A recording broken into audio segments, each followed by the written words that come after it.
Hello, good morning to everyone. आज की topic है अकाउंटिंग स्टैंडर्ड, जो काफ़ी मोस्ट इम्पोर्टेंट है टॉपिक है। तो चलिए डिस्कस करते हैं अकाउंटिंग स्टैंडर्ड क्या है।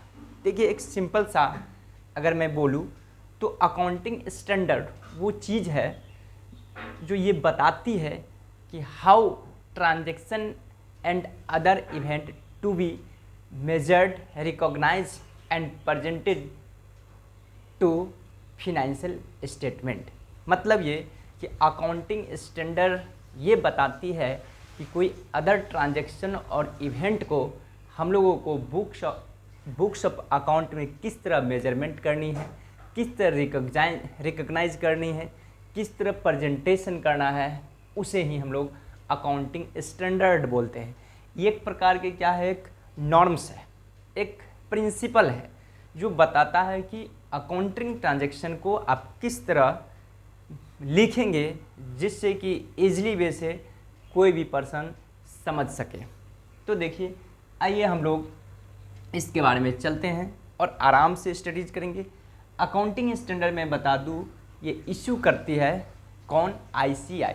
इसलिए बोला गया है accounting standard is a written document issued by ICAI and other government regulatory body for accounting treatment, measurement, presentation and recognition of other transaction and event for better preparation and presentation of financial statement।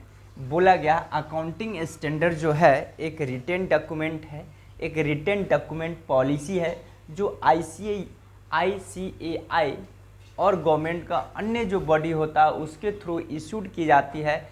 किस चीज़ के लिए? ताकि accounting का जो भी transaction और event है उसको हम लोग अच्छे ढंग से प्रेजेंट कर सके, ठीक है, या उसको रिकॉग्नाइज कर सके, मेजरमेंट कर सके, रिवैल्यूएशन कर सके। इसलिए हम लोग अकाउंटिंग स्टैंडर्ड को फॉलो करते हैं। नहीं अगर अकाउंटिंग स्टैंडर्ड होता तो ईच एंड एवरी बिजनेसमैन अपने अपने सिस्टम से बुक्स ऑफ अकाउंट को मेंटेन करते।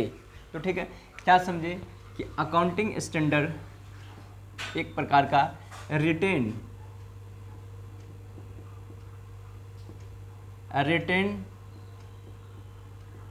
डॉक्यूमेंट पॉलिसी है। अकाउंटिंग स्टैंडर्ड ये रिटेन डॉक्यूमेंट पॉलिसी, ठीक ना, इशूड बाय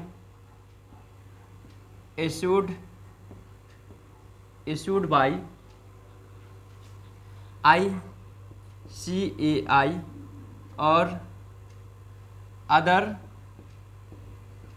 गवर्नमेंट रेगुलेटरी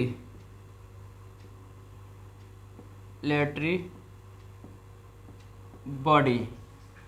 ठीक है, क्या समझे? अकाउंटिंग स्टैंडर्ड ये written document policy issued by ICAI और other government regulatory body for accounting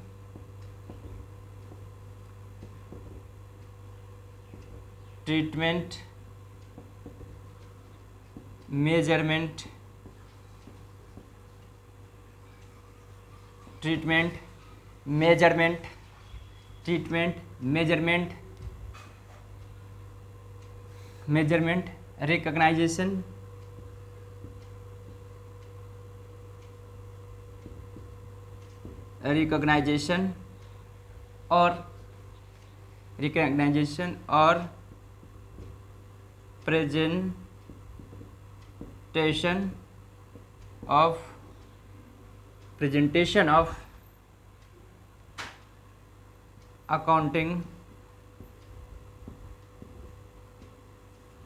accounting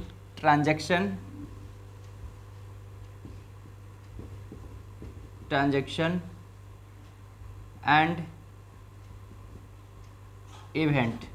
ठीक ना, क्या बताती है? रिटेन अकाउंटिंग स्टैंडर्ड या written document policy issued by ICAI और other government regulatory body for accounting treatment, measurement, recognisation और presentation of accounting transaction और इवेंट। ठीक ना, ठीक ना। फॉर, इसके लिए फॉर बेटर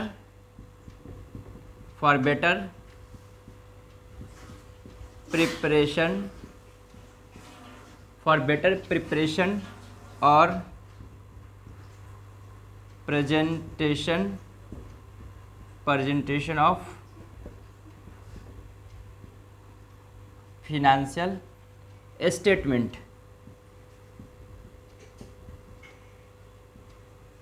फाइनेंशियल स्टेटमेंट देखिए एकदम मज़ेदार चैप्टर है अकाउंटिंग स्टैंडर्ड। और जो भी हमारे सीए का स्टूडेंट है, ठीक है, जो यूजीसी नेट का प्रिपरेशन कर रहे हैं, सीए का स्टूडेंट है, और अन्य जो अदर कॉम्पिटिटिव स्टूडेंट है, उनके लिए काफ़ी रिलेवेंट है और ये मोस्ट इम्पोर्टेंट टॉपिक है, ठीक है। इसलिए इस चीज़ को हम लोग अच्छे से स्टडीज करेंगे। यहाँ तक समझ में आई बातों को, ठीक है। हाँ सर, आ गया। दूसरे अर्थ में ये भी कह सकते हैं कि ये क्या है, एक प्रकार की अकाउंटिंग, इसका मतलब समझे accounting standard. Accounting standard shows, accounting standard shows how other transaction and event, how other transaction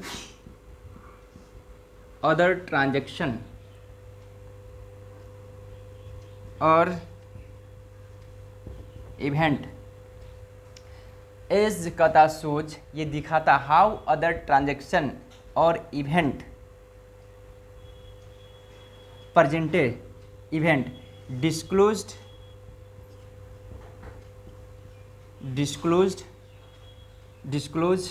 कहता एज सोच हाउ अदर ट्रांजैक्शन और इवेंट डिस्क्लोज्ड इन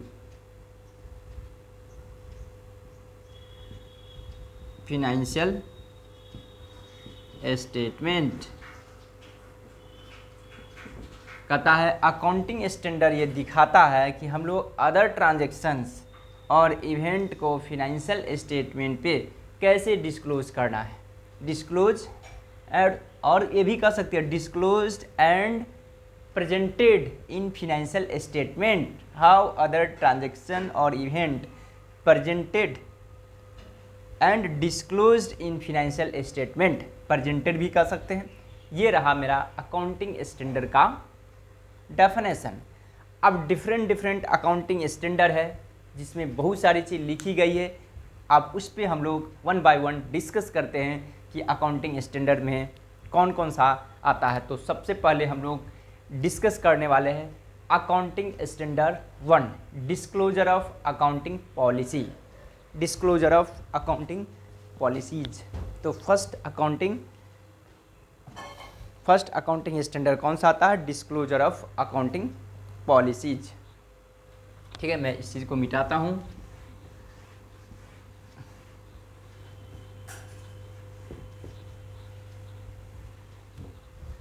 तो देखेंगे फर्स्ट में आता है, फर्स्ट एस में लिखा गया है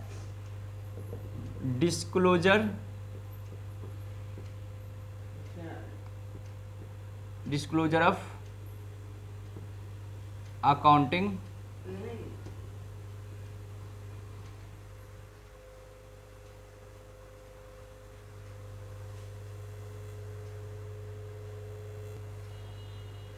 तो देखिए क्या first disclosure of accounting policies. Accountancy policy, disclosure of accounting policies क्या बताता है? कहता है अकाउंटेंसी पॉलिसीज आप वैसा बताइए, आप फिनेंशियल स्टेटमेंट में वैसी पॉलिसी, वैसी आइटम को वैसी ट्रांजैक्शन और इवेंट को डिस्क्लोज कीजिए जो पॉलिसी लेने में, जो डिसीजन बनाने में ऑडिटर को हेल्प कर सके। उन सारा आइटम को आप फिनेंशियल स्टेटमेंट अर्थात अकाउंटिंग बुक्स ऑफ अकाउंट में आपको शो करनी चाहिए। ठीक ना, ये नहीं कि ये छोटा सा आइटम है, ये इररिलेवेंट आइटम है, इसको मैं छोड़ दूँ, नहीं। उन सारे आइटम को आपको कंसिडर्स करनी है, उन सारे आइटम को रिकॉग्नाइज करना है जो कि बुक्स ऑफ अकाउंट को इफेक्ट डाल सके। वही बताता है अकाउंटिंग पॉलिसी। साथ साथ ये बताता है कि अकाउंटिंग का मेथड, कौन सा मेथड हम लोग को फॉलो करनी चाहिए, क्योंकि पॉलिसी बहुत सारे हैं, मेथड बहुत सारे, there are so many types of method of accounting treatment. Accounting treatment करने का बहुत सारे मेथड है, जैसे there are so many types of charging of depreciation. जैसे कि हम लोग जानते हैं कि डेप्रिसिएशन चार्ज करने का बहुत सारे मेथड है, जैसे written down value method, SLM method यानी कि स्ट्रेट लाइन मेथड, उसके बाद लीज मेथड है, एन्यूटी मेथड है, इंश्योरेंस पॉलिसी मेथड है, मशीन आवर मेथड है, डबल डिक्लाइन मेथड है, ठीक ना। इन there are so many types of method of depreciation. इसके अलावा इन्वेंट्री को भी वैल्यूएशन करने का भी बहुत सारे मेथड है। इन्वेंट्रीज को भी वैल्यूएशन करने का डिफरेंट मेथड है, तो हमें किस मेथड को फॉलो करनी चाहिए, ठीक ना। ये आपको बताती है accounting standard, disclosure of accounting policy, जो हमारा AS 1 में लिखा गया है, ठीक ना। अब समझ गए मतलब क्या, ये हम लोग को पॉलिसीज बताती है, एकदम बेसिक समझिए, एकदम डीपली से समझनी है। ये नहीं कि हम लोग ऊपर से पढ़ेंगे, क्योंकि अकाउंटिंग एक बहुत बड़ा टॉपिक है, एक बारीकी से समझने की चीज़ है, इसका बहुत सारे प्रिंसिपल होता है।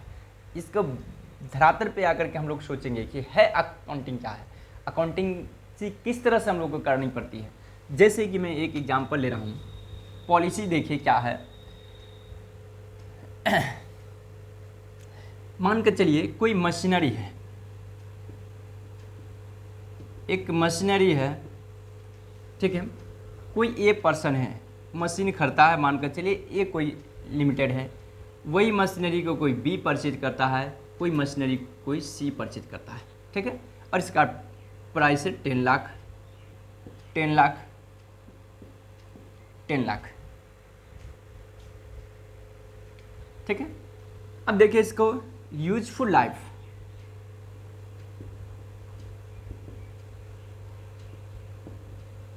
यही मशीनरी को ए लिमिटेड 5 ईयर मानता है, ये मानता है 8 ईयर और ये मानता है 10 ईयर। एकदम बातों को एकदम गहन से स्टडीज कीजिए। उसके बाद क्या करता है, ये स्क्रैप वैल्यू मानता है,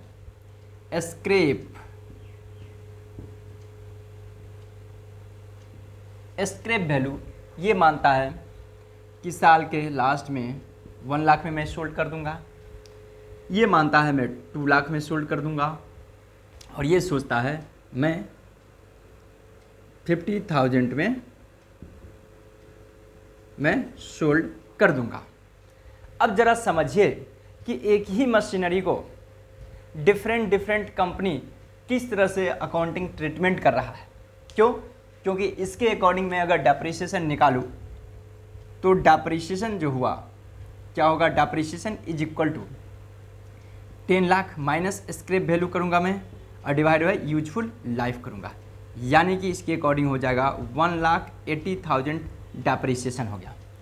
यदि मैं इसके अकॉर्डिंग निकालूँ तो ये 10 में से ये गया, यहाँ भी in the same way 10 minus 2 upon 8 is equal to इसके अकॉर्डिंग कितना आएगा, 1 लाख आएगा। इसके अकॉर्डिंग यदि मैं चलूँ तो यहाँ पे आता है 10 minus 0.5 upon 10 is equal to जाएंगे आपको 95,000। अब देखिए इसी चीज़ को हम लोग को समझनी है। एक ही प्रकार की मशीनरी थी बट अलग अलग कंपनी ने क्या किया, अलग अलग टाइप से डेप्रिसिएशन को चार्ज कर दिया, ठीक ना। डेप्रिसिएशन को चार्ज कर दी गई। क्या आप बोलिए क्या ऐसा संभव है? अगर ऐसा संभव होता तो खुद सोचिए, ए जितना डेप्रिसिएशन उस मशीनरी पे चार्ज किया उतना ही बी को भी करनी चाहिए थी, उतना ही डेप्रिसिएशन चार्ज सी को भी करनी चाहिए थी। बट ऐसा कैसे हुआ कि ए ने चार्ज किया 1,80,000, बी ने उसी मशीनरी पे 1 लाख डेप्रिसिएशन चार्ज किया और सी ने उसी मशीनरी पे 95,000 डेप्रिसिएशन को चार्ज किया, ठीक ना। उसके बाद देखिए क्या होगा, मैंने क्या माना, फिफ्थ ईयर जब ये बैलेंस शीट बनेगा, ए लिमिटेड जैसे ही बैलेंस शीट बनाएगी, ठीक ना, तो यहाँ पे जो मशीनरी जो होगी तो क्या होगा, 10 ईयर के बाद माइनस चला जाएगा पूरे डेप्रिसिएशन, इसका मतलब ये जीरो वैल्यू होगा। तब खुद सोचिए, ए लिमिटेड ने जब मशीनरी परचेज की थी तो उसको सेलर ने बताया था आपका ये मशीनरी का लाइफ है 5 ईयर, ठीक ना। तो क्या उस समय जैसे सेलर ने बोला था कि इस मशीनरी का 5th ईयर वैलिडिटी है, यूजफुल लाइफ है, तो क्या उस समय मशीनरी ने सुन लिया था कि हाँ मेरा यूजफुल लाइफ 5th ईयर ही है, जैसे 5 ईयर आएगा तो मैं समझूंगा मेरा आखिरी दिन है, और जैसे फैक्ट्री में वो इंस्टॉल रहेगा तो मैं उसी दिन से काम करना बंद कर दूंगा? क्या ऐसा संभव है? क्या ऐसा मशीनरी सुना था? नहीं। अभी भी हो सकता है ये 5th ईयर के बाद ये मशीनरी ऑपरेट करता होगा, बैलेंस शीट पे हमने जीरो वैल्यू डाल दिया, इसका मतलब ये नहीं कि मशीनरी काम करना बंद कर दिया होगा, ठीक ना। इन the same way her fix assets पे कुछ इसी तरह होते हैं, ठीक ना। यही अकाउंटिंग पॉलिसी बताता है। तो आपने जो रूल्स को फॉलो किया, आपने जो प्रिंसिपल को फॉलो किया, जैसे यहाँ पे आपने डेप्रिसिएशन को चार्ज किया किस मेथड से, SLM मेथड, ये जो मेथड हुआ इसी को हम लोग बोलते हैं अकाउंटिंग पॉलिसी, अकाउंटिंग पॉलिसी। और यहाँ पे देखिए डिफरेंट टाइप से जो ये लिया गया, 5th ईयर, कोई 8 ईयर माना, कोई 10 ईयर माना, कोई ने स्क्रैप वैल्यू माना, अलग अलग माना। तो इन सारे चीज़ों को हम लोग कह सकते हैं ये मान्यता पे आधारित है, एक अनुमान पे आधारित है, इसी को बोला जाता है अकाउंटिंग एस्टीमेट। समझ गए ना बात? जिस चीज को हम लोग अनुमान लगाते हैं, ठीक ना, अलग अलग व्यक्तियों के द्वारा अलग अलग तरीका से अनुमान लगाई जाती है, उसको बोला जाता है अकाउंटिंग एस्टीमेट्स। और अकाउंटिंग पॉलिसीज का मतलब होता है जहाँ पे डिफरेंट अल्टरनेटिव मेथड दिया गया, अल्टरनेटिव पॉलिसी है, उनमें से कोई एक जब हम लोग एक्सेप्ट करते हैं तो उसको बोला जाता है अकाउंटिंग पॉलिसी। जैसे कि यहाँ पर डेप्रिसिएशन दिया गया है तो मैंने SLM मेथड अडॉप्ट किया है, तो हमें क्या करनी है, अकाउंटिंग पॉलिसी ये बताता है कि आपने SLM मेथड को अडॉप्ट किया है, इसीलिए हमेशा आपको SLM मेथड ही अडॉप्ट करनी है जब तक कि लॉ ने किसी प्रकार को आप सूचना ना दे दे, साथ ही साथ अकाउंटिंग स्टैंडर्ड जब तक कि कुछ बताए ना आपको, ठीक ना, या तीसरा ऑडिटर का वैसा रिक्वायरमेंट पड़े कि आप इस मेथड को चेंज करके आप written down value method apply कर दो, तब तक उस कंपनी को SLM मेथड ही यूज करनी है, न कि रिटेन डाउन वैल्यू नहीं, न कि एन्युटी मेथड नहीं। तो यहाँ तक मुद्दे की बात समझ में आई? क्या है, क्या बताती है अकाउंटिंग पॉलिसीज? ठीक है, ओके सर, मुझे समझ में आ गया। दूसरी बात देखिए, ये जो हमने एस्टीमेट किया यहाँ पे, और देखिए मुद्दे की बात समझिए, और कुछ हो सकता है क्या, मैंने सोचा था 5th ईयर के बाद मैं इसे बेच दूंगा 1 लाख में, इसका स्क्रैप वैल्यू है। क्या यदि कोई पर्सन आए और उस मशीनरी को बोले कि मुझे तुम 2 लाख में बेच दो, तो क्या मैं उसे नहीं दूंगा? तो मैं क्या करूँगा, चूँकि मैंने तो डेप्रिसिएशन कुछ इस तरह से चार्ज कर दिया, तो मैं दूंगा। उस समय मैं क्या करूँगा, उसी चीज़ को अगर वो 1 के जगह पे 2 लाख लेती है तो मैं वहाँ पे प्रॉफिट उसको मान लूँगा। कुछ ऐसे भी सिचुएशन होगा कि मैं 1 लाख रुपया माना हूँ, हो सकता है कोई परचेजर होगा वो बोलेगा मुझे 50,000 में ही दो, और उससे ज़्यादा मैं मार्केट में बिक भी नहीं रहा, तो मुझे 50,000 में ही बेचना पड़ेगा। क्यों? क्योंकि मैं आज सोचा हूँ, और आफ्टर 5th ईयर के बाद, आफ्टर 10th ईयर के बाद क्या होने का है हम लोग को तो पता है नहीं, तो उस सिचुएशन के अकॉर्डिंग वो सेल होगा। बट हमने जो अभी क्या किया हूँ, अकाउंटिंग एस्टीमेट्स किया हूँ, हमने अनुमान लगाया है, अनुमान के हिसाब से ये सारी चीज़ चला है।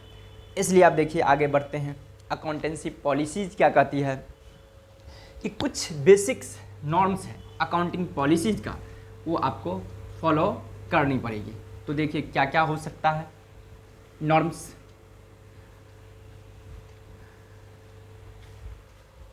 क्या है, 1 में लिखा गया डिस्क्लोजर ऑफ अकाउंटिंग पॉलिसी। यहाँ पर ऑफ छूटा हुआ है, यहाँ पे आप लोग ऑफ लिख लेंगे, डिस्क्लोजर ऑफ अकाउंटिंग पॉलिसीज। ठीक है, तो देखिए फंडामेंटल कुछ है, फंडामेंटल अकाउंटिंग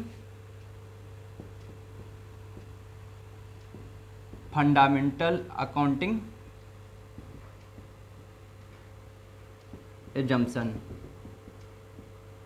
ये भी VBI है, अक्सर एग्जाम में पूछ दिया जाता है। अब बताइए कौन कौन सा फंडामेंटल अकाउंटिंग एजम्पशन है, ठीक ना।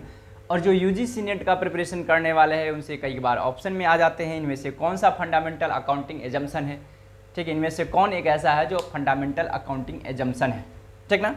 इसलिए देखिए 3 होता है आपको फंडामेंटल अकाउंटिंग एजम्पशन, जो हमेशा ये माना जाता है, ये मान्यता पे आधारित क्या है वो बताती है। जब भी हम लोग अकाउंटिंग को या अकाउंटिंग में किसी प्रकार के ट्रांजैक्शन और इवेंट को मेजरमेंट करेंगे, रिकॉग्नाइजेशन करेंगे, तब क्या हम लोग सोचेंगे और क्या मान के चलेंगे, वो देखिए वो हम लोग को बताती है। गोइंग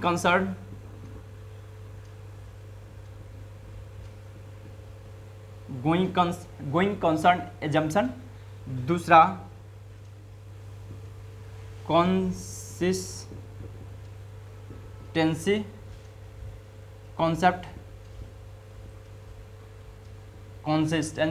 कंसर्न या कॉन्सेप्ट, और तीसरा आपको होगा एक्रूअल कॉन्सेप्ट।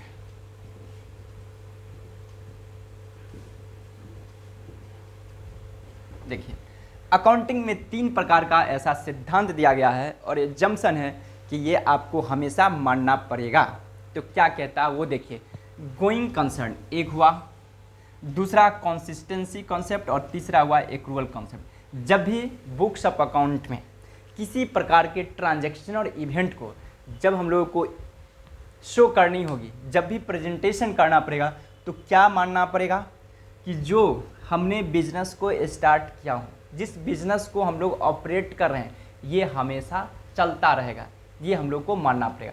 इवन यहाँ तक कि यदि हम लोग पहले से ही फिक्स कर डाला है कि ये बिजनेस ओनली 5th ईयर के लिए हम चलाएंगे, फिर भी हम लोग को ये मानना पड़ेगा कि बिजनेस जो है हमेशा चलता रहेगा, इस बात को हमेशा मान के चलेंगे। दूसरी बात कंसिस्टेंसी कॉन्सेप्ट ये बताती है कि आप अकाउंटिंग पॉलिसीज, आप अकाउंटिंग का जो मेथड आपने एडॉप्ट कर रखा है, जहाँ पे कई मेथड होती है, उनमें से आपने जिस मेथड को एडॉप्ट किया है, उनमें से जिस मेथड को आपने एडॉप्ट किया है उसी को लगातार आप इस्तेमाल करते रहो। कंसिस्टेंसी का मतलब निरंतरता, निरंतर ये आपको again and again each and every year में उसी कॉन्सेप्ट को फॉलो करो, उसी प्रिंसिपल को फॉलो करो। जैसे मैंने बताया मेथड ऑफ डेप्रिसिएशन का कई मेथड है। आपने रिटेन डाउन वैल्यू मेथड, एक होता है written down value method, written down WDV method है। दूसरा SLM मेथड है, ठीक है, बहुत सारी है। एन्युटी मेथड है, तो मैं 2 ही का एग्जांपल ले रहा हूँ। यदि आपने written down value method adopt किया है तो आप continue written down value method ही कंटिन्यू इस्तेमाल करो। यदि किसी प्रकार का चेंजेज करना है तो आपको डिस्क्लोज करना पड़ेगा, या लॉ ने आपको नोटिस दिया है चेंज करने के लिए, या अकाउंट ICI ने आपको कुछ रूल्स बता दिया है, तब आप चेंज करोगे भी तो आपको रेट्रोस्पेक्टिव इफेक्ट शो करना पड़ेगा, इफेक्ट डालना पड़ेगा, रेट्रोस्पेक्टिव इफेक्ट। जैसे 5th ईयर आप written down value method use कर रहे हो और उसके बाद 6th ईयर में जाके SLM मेथड डालोगे तो आपको रेट्रोस्पेक्टिव इफेक्ट डालना पड़ेगा। रेट्रोस्पेक्टिव इफेक्ट का मतलब ये कि पिछले 5 साल तक आपने written down value method use किया था, तो आपको रिटेन डाउन वैल्यू से कितना डेप्रिसिएशन चार्ज हुआ, अब एसएलएम मेथड से कितना होगा, पिछले 5 साल तक जाएंगे और उनका मैं डिफरेंस करूंगा। यदि ज़्यादा चार्ज हुआ होगा तो उसको लॉस ट्रीटमेंट करूंगा, यदि कम किया था तो उसको मैं प्रॉफिट मानूंगा। उसी को बोला जाता है विथ रेट्रोस्पेक्टिव इफेक्ट। अब देखें एक्रूअल कॉन्सेप्ट। एक्रूअल कॉन्सेप्ट यहाँ पे देखिए, अकाउंटिंग जो होती है कॉन्सेप्ट 3 प्रकार की होती है, ठीक ना। तो देखिए इस चीज़ को देखिए, कॉन्सेप्ट का मतलब क्या है। एक होता है accrual concept, accrual system. Accounting जो होती है सिस्टम होती है 3 प्रकार के या कॉन्सेप्ट के, एक्रूअल सिस्टम, एक होती है कैश सिस्टम ऑफ अकाउंटिंग, और तीसरा होता है हाइब्रिड सिस्टम।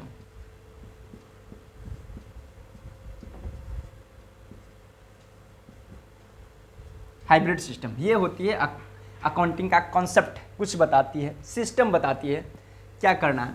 एक्रूअल कॉन्सेप्ट यानी कि कहता है ये, और एक कैश सिस्टम कहता है जब भी हमारे पास कैश की कलेक्शन होगी तो मैं उसे रेवेन्यू मानूंगा, और जब भी मुझे कैश पेमेंट करने की आवश्यकता पड़ेगा तो मैं उस समय उसे एक्सपेंस मानूंगा। क्या ऐसा हो सकता है?